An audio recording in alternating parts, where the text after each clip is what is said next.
كنتم خير أمة أخرجت للناس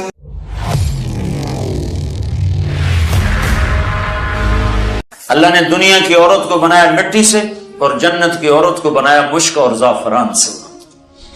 وہ سورج کو انگلی دکھائے تو سورج اس کے سامنے نظر نہیں آتا، وہ مردوں سے بات کرے تو مردے زندہ ہو جاتے ہیں، زندوں کو جھلک دکھائے ان کے کلیجے پھٹ جاتے ہیں، دوپٹہ ہوا میں لہرا دے ساری کائنات میں خوشبو پھیل جاتی۔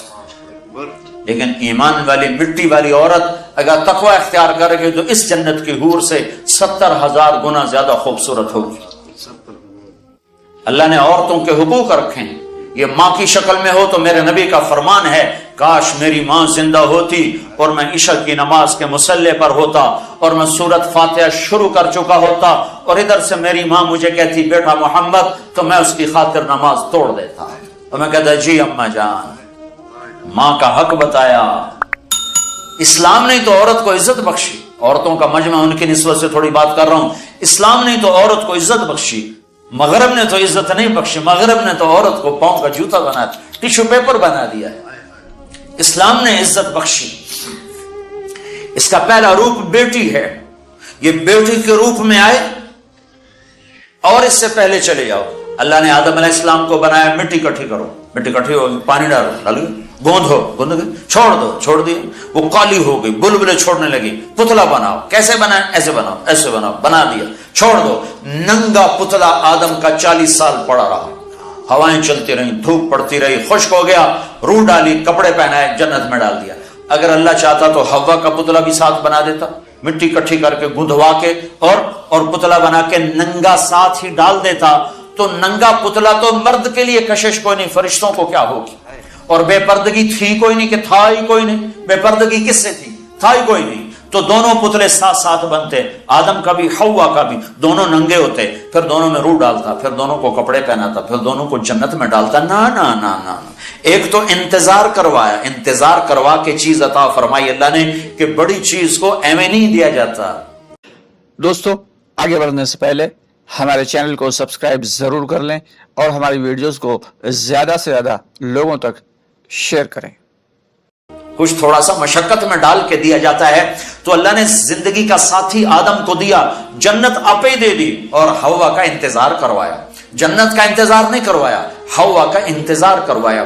پھر مٹی نہیں اکٹھی کی، پتلا نہیں بنایا، پانی نہیں ڈلوایا اور اسے ننگا نہیں ڈالا، بلکہ آدم کو سلا دیا، فرشتوں کی آنکھوں پہ پردہ ڈال دیا۔ جب آدم علیہ السلام کی آنکھ کھلی ہے تو اپنے پہلو میں ایک عورت کو مکمل لباس میں پردے میں پایا ہے۔ پہلے دن سے عورت کو عزت سے بنایا ہے، کہا آدم تیری پسلی سے نکالا ہے۔ ادھر الٹے ہاتھ کی پسلی سے کیوں نکالا ہے؟ کہ ادھر دل ہے، کہ عورت ہر روپ میں دل میں جگہ پکڑتی ہے، ماں، بیٹی، بیوی، بہن، دادی، خالہ، جس روپ میں ہے اس کا مقام دل کے قریب ہے، دل سے دور نہیں ہے۔ اور اللہ تعالیٰ نے آدم علیہ السلام کو انتظار کروایا، اور آدم علیہ السلام کو جنت اچھی نہیں لگ رہی تھی، کلے گھابرے پھر دے آئے، ہوا ویکھی تو خوش ہوئے، کہنے لگے اے اللہ کون تیری بیوی؟ آدم علیہ السلام کال کی تھی اگوں ہے، تو اللہ تعالیٰ نے کہا مہر تو ادا کر، مہر تو ادا کر۔ کہنے لگے کیا مہر ہے؟ کہا میرے آخری نبی پر ایک درود پڑھ دے، یہ مہر ہے، یہ مہر ہے اس کا۔ مردوں میں سب سے خوبصورت کون ہے بھائی؟ یوسف علیہ السلام مردوں میں سب سے خوبصورت ہیں، اور عورتوں میں سب سے خوبصورت ہے اما حوا۔ تمام مستورات جتنی پیدا ہوں گی، جتنی پیدا ہوئی، ان سب میں خوبصورت ترین عورت حضرت حوا ہے۔ پہلے دن عزت سے پیدا کیا، پردوں میں بٹھا کے پیدا کیا اور بیوی بنا کے ساتھ رکھا اور حقوق رکھے۔ اگر بیٹی پیدا ہو تو میرا نبی فرماتا ہے 3 بیٹیوں کی شادی کر دو تو جنت واجب ہو گئی، 10 بیٹوں کی شادی کرو تو جنت واجب کوئی نہیں، 3 بیٹیوں کی شادی کرو تو جنت واجب ہو گئی۔ تو ایک صحابی نے پوچھا یا رسول اللہ 3 نہ ہو 2 ہوں؟ تو کہا 2 کی شادی کرو تو جنت۔ ایک نے کہا یا رسول اللہ اگر 2 نہ ہو، ایک ہی بیٹی ہو اور آگے کوئی سلسلہ بھی نہ ہو، تو آپ نے کہا 1 بیٹی کی شادی کر دو تو جنت واجب۔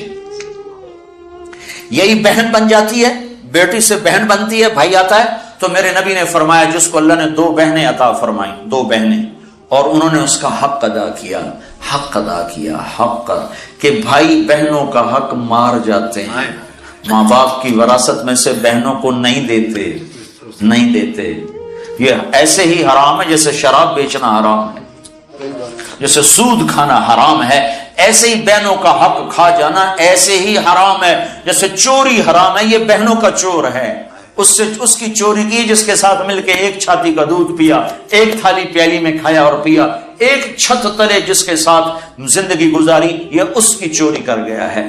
جس نے اپنی بہنوں کا حق مارا اس کا رزق حرام ہو گیا۔ تو میرے نبی نے فرمایا جس نے بہنوں کو حصہ دیا، جس کو اللہ نے 2 بہنیں دی، اس نے بہنوں کا حق دیا اور شادی کے بعد بھی ان کے سر پہ ہاتھ رکھا تو اس پہ جنت واجب ہو گئی۔ پھر یہ بیٹی سے بہن، بہن سے بیوی، پھر میرے نبی نے فرمایا بہترین مسلمان وہ ہے جو بیوی کے ساتھ اچھا سلوک کرے، اور میرے نبی نے فرمایا جو یہ چاہے اس لوگ کا مسلمان کہ وہ جنت میں میرے گھر کے قریب گھر بنا لے تو وہ 2 کام کرے، ایک اپنے اخلاق اچھے کرے، ایک اپنی بیوی سے اچھا سلوک کرے، تو اس کا گھر میرے گھر کے قریب ہو جائے گا۔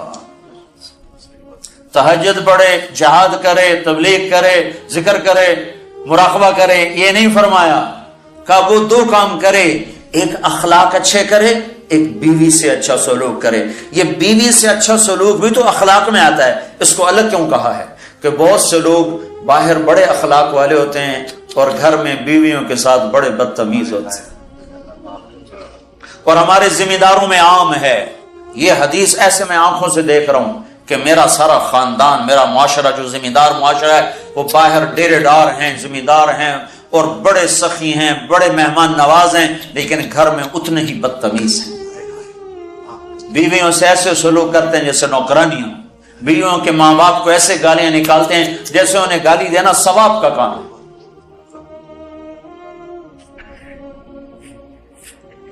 تو اس لیے اس کو الگ ذکر کیا کہ جو یہ چاہے جنت میں میرے گھر کے قریب گھر بنائے۔ کون نہیں چاہتا؟ تم چاہتے ہو کہ نہیں چاہتے؟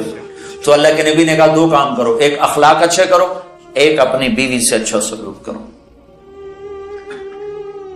پھر بیویوں کو بھی سمجھایا، برابری، توازن قائم کیا ہے کہ اگر میری شریعت میں سجدہ ہوتا تو میں بیوی سے کہتا خامند کو سجدہ کرے۔ ایک عورت نے پوچھا یا رسول اللہ میری شادی ہو رہی ہے، میرے خامند کا میرے اوپر کیا حق ہوگا؟